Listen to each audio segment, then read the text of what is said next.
हो हो म्हणजे आणि इकडे बाबा म्हणाले साडी नाही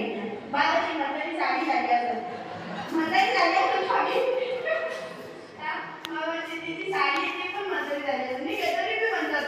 खाली की मजा खाली में ससुराल की मजा साली में और कीर्तन की मजा ताली में बजा ताली ज्ञानेश्वर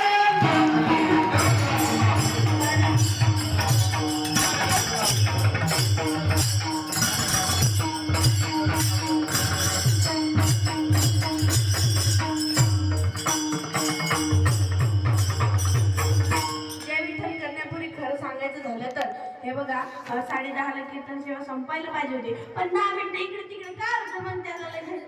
10 मिनिटं इकडे तिकडे झाले तर काय फरक पडतो नाही आम्ही इथं ये लग्नाला बरं रात्रभर थांबतो तिथं थांबतो ना तिथं म्हणतो काय लय वेळ झाला ना असं म्हणतो का नाही पण हरिणामध्ये 10 मिनिटं शिल्लक केलं काय फरक पडतो नाही का पण खरं सांगायचं झालं तर भगवान बाबांच्या दरबारामध्ये सेवा करण्याचा योग आला मी पण भगवान बाबांच्या परंपरेमधलीच आहे खरं पाहिलं तर भीमसेन बाबा एका ठिकाणी प्राण प्रतिष्ठेला आले होते एका मंदिराची प्राण प्रतिष्ठा होती आणि तिथं आल्यानंतर माझे वडील आम्ही आमचा सगळा परिवार गेलो होतो आणि तिकडे गेल्याच्या नंतर मी एक 7 मिनिटाचं छोटंसं प्रवचन केलं आणि बाबांना फार आवडलं बाबांनी मला मांडीवर घेतलं आणि म्हणाले की ताई सुंदर असं प्रवचन केलं अगदी माझ्या पूर्ण घराला त्यांनी अनुग्रह दिला माझ्यावर पण त्यांचा आशीर्वाद पडला माझ्या पाठीवर त्यांनी हात ठेवला आणि तेव्हापासून त्यांच्या नामाला धरून आज मी त्यांच्यामुळेच इथे उभे आहे अगदी भगवान बाबांची मी नात आहे असं म्हणायला काय हरकत नाही परमार्थातली बरं का परमार्थातली नात आहे आणि ही नात आज त्यांच्या पुढे काय बोलणार माझी तर लायकी पण नाही त्यांच्या पुढे बोलण्याची अगदी माझे भगवान बाबा आणि यांच्या दरबारामध्ये हा सेवा करण्याचा योग आला आणि विशेष सांगायचं झालं तर मला कुठे आळंदी पंढरपूर शिकायला जायची गरज पडली नाही घरीच माझ्या वडिलांनीच मला या सगळ्या गोष्टींचं शिक्षण दिलं पंचदशी असेल विचारसागर असेल श्रीमद भगवद्गीता या सगळ्या गोष्टींचं शिक्षण घरीच भेटलं म्हणून जाण्याची गरज पडली नाही माझ्या या परमार्थाला माझ्या वडिलांची खूप मोठी साथ आहे म्हणून बाबांचे देखील धन्यवाद इथे उपस्थित आहेत आणि त्याचप्रमाणे माझी आई देखील इथे उपस्थित आहे सगळं आपला संसार सोडून माझ्यासोबत इथे प्रत्येक कीर्तनाला उपस्थित असते मी म्हणत असते कधी कधी नको यात पण काय करणार आईची कळवळ्याची जाती करील अभावी न प्रीती म्हणून माझी आई देखील इथे उपस्थित आहेत त्याबद्दल तिचेही धन्यवाद त्याचप्रमाणे विशेष सांगायचं झालं तर माझे धर्मपती हरिभक्तपरायण स्वप्नील महाराज गाडेकर हे देखील इथे उपस्थित आहेत खरं पाहिलं तर यांची या परमार्थाला खूप मोठी साथ आहे एखादा नवरा म्हणला असता काय कीर्तन करायचं नाही सगळं बंद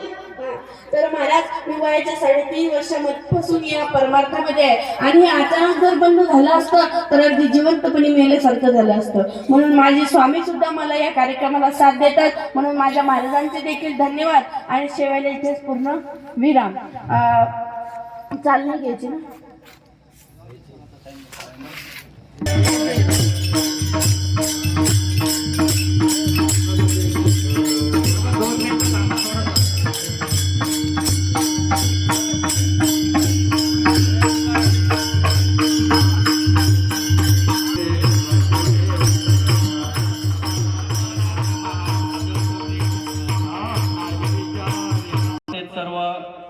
भाविक मंडळी त्याचबरोबर संतजन यांना या ठिकाणी